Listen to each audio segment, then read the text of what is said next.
বাংলাদেশের content creator যে ভাই ও বোন এবং বন্ধুরা যারা আছেন তাদের উদ্দেশ্যে আমার আজকে ভিডিওটা একটু টান দেবেন না, একটা কথা শুনে চলে যাবেন। আমার একটা অনুরোধ আপনাদের কাছে। প্রশ্ন হলো, আমরা কি করতেছি?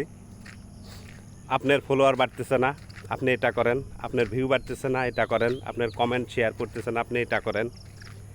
তারপরে আপনার রিচ এঙ্গেজমেন্ট বাড়ছে না, আপনি এটা করেন। আপনি দিন 4টা-5টা ভিডিও ছাড়েন, আপনি লাইভ করেন, আপনি এটা করেন। আপনি এটা করলে আপনার ফলোয়ার বাড়ে যাবে। আপনি আমার ভিডিওতে লাইক কমেন্ট শেয়ার করেন, দেখবেন যে ভিডিওতে ভিউ হবে, অনেক শেয়ার পড়বে, অনেক লাইক পড়বে।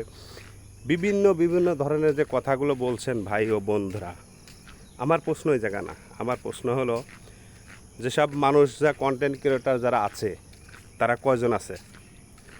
আর সাধারণ পাবলিকের জন্য আপনারা কি করছেন?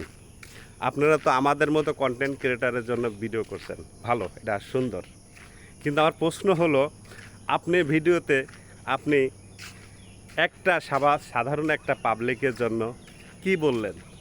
তাহলে আপনার ভিডিওতে কিভাবে ভিউ হবে? আপনার ভিডিওতে কিভাবে শেয়ার দেবে সাধারণ একটা মানুষ? একটা কন্টেন্ট ক্রিয়েটার কোনো সময় আপনার ভিডিওতে শেয়ার দেবে না, এটা আমি চ্যালেঞ্জ। কারণ সে কখনোই আপনি শেয়ার দেবে না। সে আপনাকে আপনাকে একটু আপনি লাইক কমেন্ট করবেন, এই কারণে সে একটু আপনার লাইক কমেন্ট করবে, বন্ধুত্ব করবে। কিন্তু বন্ধুত্ব তো কন্টেন্ট ক্রিয়েটরের সাথে খালি করলেও হবে না। কন্টেন্ট ক্রিয়েটরের সাথে শুধু করলে আপনি জীবনে উপরে উঠতে পারবেন না।